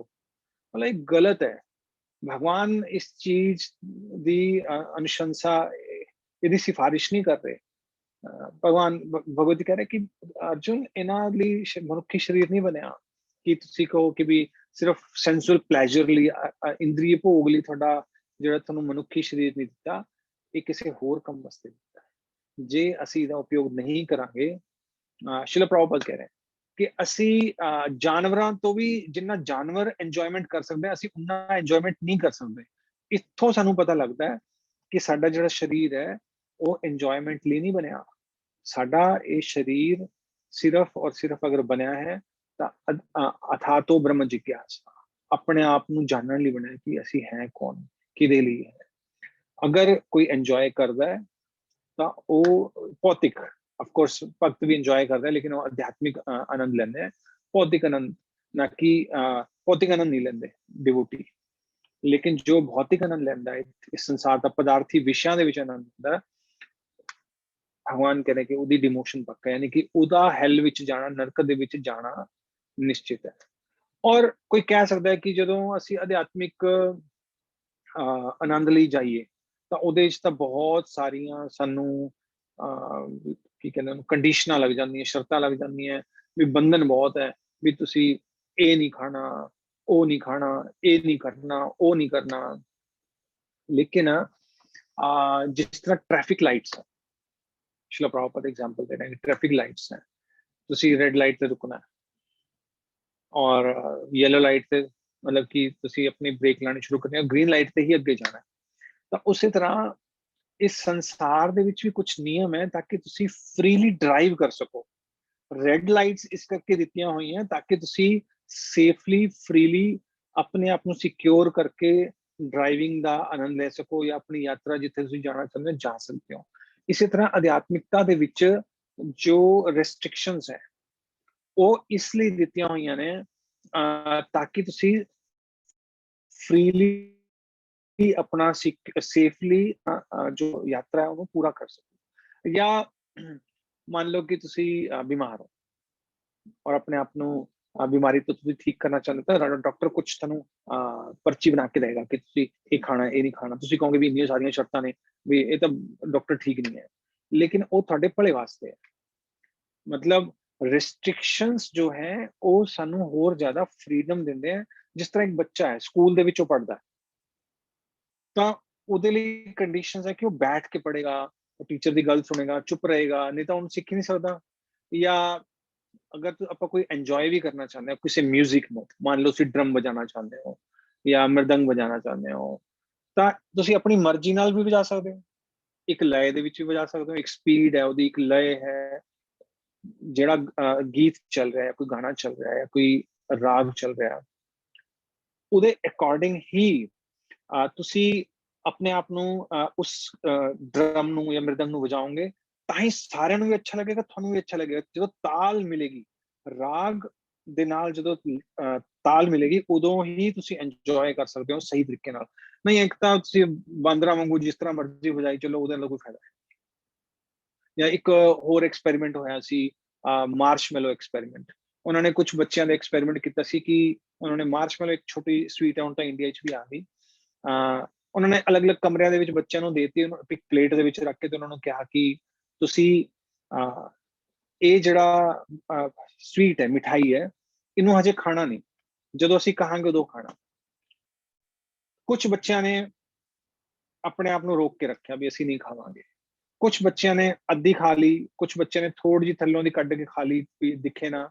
ਆਲਦੋ ਉਹਨਾਂ ਦੀ ਸਾਰੀਆਂ ਜਿਹੜੀਆਂ ਹਰਕਤਾਂ ਸੀ ਉਹ ਰਿਕਾਰਡ ਹੋ ਰਹੇ ਸੀ ਕੈਮਰੇ ਵਿੱਚ। ਕਈਆਂ ਕੋਲ ਰੁਕਿਆ ਨਹੀਂ ਗਿਆ, ਉਹਨਾਂ ਨੇ ਖਾ ਲਈ, ਕਹਿੰਦਾ ਵੀ ਜੋ ਵੀ ਹੈ ਠੀਕ ਹੈ, ਬਾਅਦ ਹੀ ਦੇਖਾਂਗੇ। ਔਰ ਉਹਨਾਂ ਦਾ ਫਿਊਚਰ ਦੇਖਿਆ ਗਿਆ ਬਾਅਦ ਦੇ ਵਿੱਚ, ਜਦੋਂ 15-18 ਸਾਲ ਬਾਅਦ ਉਹਨਾਂ ਦੇ ਬਾਰੇ ਪਤਾ ਕੀਤਾ ਗਿਆ ਵੀ ਉਹ ਹੁਣ ਕੀ ਕਰ ਰਹੇ ਨੇ। ਜਿਨ੍ਹਾਂ ਨੇ ਆਪਣੀ ਇੰਦਰੀਆਂ ਤੇ ਕੰਟਰੋਲ ਕੀਤਾ ਉਹ ਬਹੁਤ ਅੱਛੀ ਪੋਸਟ ਤੇ ਸੀ, ਬਹੁਤ ਅੱਛੇ ਬਿਜ਼ਨਸਮੈਨ ਸੀ। ਜਿਨ੍ਹਾਂ ਨੇ 50-50 ਕਰਿਆ ਉਹ ਠੀਕ ਠਾਕ ਸਮਾਜ ਵਿੱਚ ਕਰ ਰਹੇ ਸੀ। ਲੇਕਿਨ ਜਿਨ੍ਹਾਂ ਨੇ ਕੰਟਰੋਲ ਹੀ ਨਹੀਂ ਕੀਤਾ ਉਹ ਸਮਾਜ ਦਾ ਸਭ ਤੋਂ ਨਿਚਲਾ ਤਬਕਾ ਬਣ ਕੇ ਰਹਿ ਗਿਆ। ਤੇ ਕਹਿਣ ਦਾ ਮਤਲਬ ਹੈ ਕਿ ਰੈਸਟ੍ਰਿਕਸ਼ਨਸ ਜੋ ਹੈ ਉਹ ਜ਼ਰੂਰੀ ਨੇ ਜੇ ਅਸੀਂ ਸੰਸਾਰ ਦੇ ਵਿੱਚ ਜਾਂ ਅਧਿਆਤਮਿਕਤਾ ਦੇ ਵਿੱਚ ਅੱਗੇ ਵਧਣਾ ਚਾਹੀਏ। ਇਵਨ ਸੰਸਾਰ ਦੇ ਵਿੱਚ ਵੀ ਸਾਨੂੰ ਅਗਰ ਕੋਈ ਚੀਜ਼ ਚਾਹੀਦੀ ਤਾਂ ਉਹਦੇ ਲਈ ਸਾਨੂੰ ਆਪਣੇ ਆਪ ਨੂੰ ਨਿਯਮਾਂ ਦੇ ਵਿੱਚ ਬੰਨਣਾ ਪਏਗਾ। ਤਾਂ ਫਿਰ ਅਧਿਆਤਮਿਕਤਾ ਲਈ ਤਾਂ ਸਾਨੂੰ ਆਪਣੇ ਆਪ ਨੂੰ ਨਿਯਮਾਂ ਵਿੱਚ ਬੰਨਣਾ ਜ਼ਰੂਰੀ ਹੈ। ਤਾਂ ਇਹ ਜੋ ਸਿਧਾਂਤ ਹੈ ਭੋਗਵਾਦ ਦਾ ਸਿਧਾਂਤ ਜਾਂ ਭੌਤਿਕਤਾਵਾਦ ਦਾ, ਮਟੀਰੀਅਲਿਜ਼ਮ ਦਾ, ਕਿ ਖਾਓ ਪੀਓ ਮੌਜ ਕਰੋ, ਇੱਕ ਗਲਤ ਸਿਧਾਂਤ ਹੈ ਕਿਉਂਕਿ ਇਹਦੇ ਨਾਲ ਅਸੀਂ ਕੁਝ ਵੀ ਅਚੀਵ ਨਹੀਂ ਕਰ ਸਕਦੇ। ਅੱਜ ਪੰਜਾਬ ਦੇ ਵਿੱਚ ਜਿਹੜਾ ਉੜਦਾ ਪੰਜਾਬ ਹੈ, ਜਿਹਦੇ ਵਿੱਚ ਚਿੱਟਾ ਇੰਨਾ ਜ਼ਿਆਦਾ ਹੈ, ਉਹਦਾ ਕਾਰਨ ਇਹੀ ਹੈ ਕਿ ਅੱਜ ਕੱਲ ਦੇ ਜਿਹੜੇ ਗੀਤ ਨੇ, ਅੱਜ ਕੱਲ ਦੇ ਜਿਹੜੇ ਸੋ ਕਾਲਡ ਪੰਜਾਬ ਦੇ ਵਿੱਚ ਲੋਕਾਂ ਨੂੰ ਗਾਈਡ ਕਰਨ ਵਾਲੇ ਨੇ, ਜਾਂ ਜਿਹੜੇ ਆਈਡੀਅਲਸ ਨੇ, ਜਾਂ ਲੋਕੀ ਜਿਨ੍ਹਾਂ ਦੇ ਫੈਨ ਨੇ। ਜਾਂ ਇੱਕ ਮੂਵੀ ਵੀ ਆਈ ਸੀ ਕਬੀਰ, ਉਹਨਾਂ ਨੂੰ ਲੱਗਦਾ ਹੈ ਕਿ ਵੀ ਅਸੀਂ ਫੰਕੀ ਬਣਾਂਗੇ, ਕੂਲ ਬਣਾਂਗੇ, ਇਹ ਸਾਡੇ ਆਈਡੀਅਲਸ ਨੇ, ਮਤਲਬ ਬੰਦੂਕਾਂ ਚਲਾ ਕੇ ਉਹ ਗਾਣੇ ਗਾ ਰਹੇ ਨੇ, ਉਹਨਾਂ ਨੂੰ ਲੱਗਦਾ ਕਿ ਇਹੀ ਹੈ ਸਭ ਕੁਝ, ਵੀ ਅਸੀਂ ਵੀ ਇਹੋ ਜਿਹੇ ਬਣਾਂਗੇ, ਮਤਲਬ ਉਹਨਾਂ ਦਾ ਹੇਅਰ ਸਟਾਈਲ ਕਾਪੀ ਕਰਨਗੇ, ਉਹਨਾਂ ਦੇ ਜੈਸਚਰਸ ਕਾਪੀ ਕਰਨਗੇ। ਇਹ ਖਾਓ ਪੀਓ ਮੌਜ ਕਰੋ, ਇਹਦੇ ਨਾਲ ਅਸੀਂ ਗਲਤ ਡਾਇਰੈਕਸ਼ਨ ਵਿੱਚ ਚਲੇ ਗਏ। ਇਸੇ ਕਰਕੇ ਅੱਜ ਜਿਹੜੀ ਪੰਜਾਬ ਦੀ ਹਾਲਤ ਹੈ ਉਨੀ ਖਰਾਬ ਹੋ ਗਈ, ਲੋਕਾਂ ਦੀ ਹਾਲਤ ਖਰਾਬ ਹੋ ਰਹੀ ਹੈ। ਇਹ ਗਲਤ ਸਿਧਾਂਤ ਹੈ। ਇਹਦੇ ਨਾਲ ਹੋ ਸਕਦਾ ਹੈ ਕਿ ਥੋੜੀ ਦੇਰ ਲਈ ਤੁਹਾਡਾ ਮਨੋਰੰਜਨ ਹੋ ਜਾਵੇ, ਥੋੜੀ ਦੇਰ ਆਨੰਦ ਮਿਲ ਜਾਵੇ, ਜਾਂ ਤੁਸੀਂ ਥੋੜੀ ਦੇਰ ਦੇ ਲਈ 1 ਸਾਲ 2 ਸਾਲ ਲਈ ਜਾਂ 1 ਦਿਨ 2 ਦਿਨ ਲਈ ਤੁਹਾਨੂੰ ਬਹੁਤ ਅੱਛਾ ਲੱਗੇ, ਲੇਕਿਨ ਉਹਦੇ ਬਾਅਦ ਜੋ ਉਹਦੇ ਕੌਨਸੀਕੁਐਂਸਿਸ ਹੈ, ਖਾਓ ਪੀਓ ਮੌਜ ਕਰੋ ਤੇ ਉਹ ਪੂਰੀ ਲਾਈਫ ਖਰਾਬ ਕਰ ਦਿੰਦਾ ਹੈ, ਪੂਰੀ ਲਾਈਫ। ਇਸ ਕਰਕੇ ਇਹ ਜੋ ਸਿਧਾਂਤ ਹੈ ਇਹ ਅੱਜ ਦੀ ਡੇਟ ਵਿੱਚ ਬੁਰਾ ਸੀ ਔਰ ਪਹਿਲਾਂ ਵੀ ਬੁਰਾ ਸੀ। ਇਸ ਕਰਕੇ ਜਿੰਨੇ ਵੀ ਸਹੀ ਧਰਮ ਦਾ ਪਾਲਨ ਕਰਨ ਵਾਲੇ ਸੀ, ਚਾਹੇ ਕ੍ਰਿਸਚੈਨਿਟੀ ਚ ਹੈ, ਚਾਹੇ ਸਨਾਤਨ ਧਰਮ ਦੇ ਵਿੱਚ ਆ, ਉਹਨਾਂ ਨੇ ਇਸ ਨੂੰ ਕ੍ਰਿਟਿਸਾਈਜ਼ ਕੀਤਾ। ਲਾਈਕ ਰਾਮ ਭਗਵਾਨ ਨੇ ਉੱਥੇ ਚਾਰਵਾਕ ਸਿਧਾਂਤ ਨੂੰ ਡਾਂਟਿਆ, ਯੁਧਿਸ਼ਠਿਰ ਮਹਾਰਾਜ ਨੇ ਉਹਦਾ ਗਲਾ ਕੱਟਤਾ। ਤਾਂ ਇਸ ਤਰ੍ਹਾਂ ਪਹਿਲਾਂ ਵੀ ਇਹ ਹੋਇਆ, ਔਰ ਅੱਜ ਸਾਡੇ ਵੀ ਕਿੰਨੇ ਹੀ ਵੈਸ਼ਨਵ ਆਚਾਰਿਆਂ ਨੇ ਇਸ ਸਿਧਾਂਤ ਦੀ ਨਿਖੇਪੀ ਕੀਤੀ ਹੈ। ਇਸ ਨੂੰ ਸਹੀ ਨਹੀਂ ਮੰਨਿਆ ਕਿ ਵੀ ਤੁਸੀਂ ਜੋ ਮਰਜ਼ੀ ਕਰੋ, ਜੋ ਤੁਹਾਡਾ ਦਿਲ ਕਰਦਾ ਹੈ, ਔਰ ਇਹਦੇ ਬਾਅਦ ਕੁਝ ਸੰਸਾਰ ਤੋਂ ਉੱਪਰ ਕੁਝ ਵੀ ਨਹੀਂ ਹੈ। It's a wrong conception. ਇਹਦੇ ਨਾਲ ਨਾ ਤਾਂ ਅਸੀਂ ਸੰਸਾਰ ਦੇ ਵਿੱਚ ਖੁਸ਼ ਰਹਿ ਸਕਦੇ ਹਾਂ, ਨਾ ਹੀ ਉੱਪਰ ਖੁਸ਼ ਰਹਿ ਸਕਦੇ ਹਾਂ। Thank you. ਹਰੇ ਕ੍ਰਿਸ਼ਨਾ। ਸ਼ਿਲਾ ਪ੍ਰਭੁਪਾਦ ਕੀ ਜੈ। ਕਿਸੇ ਦਾ ਕੋਈ ਪ੍ਰਸ਼ਨ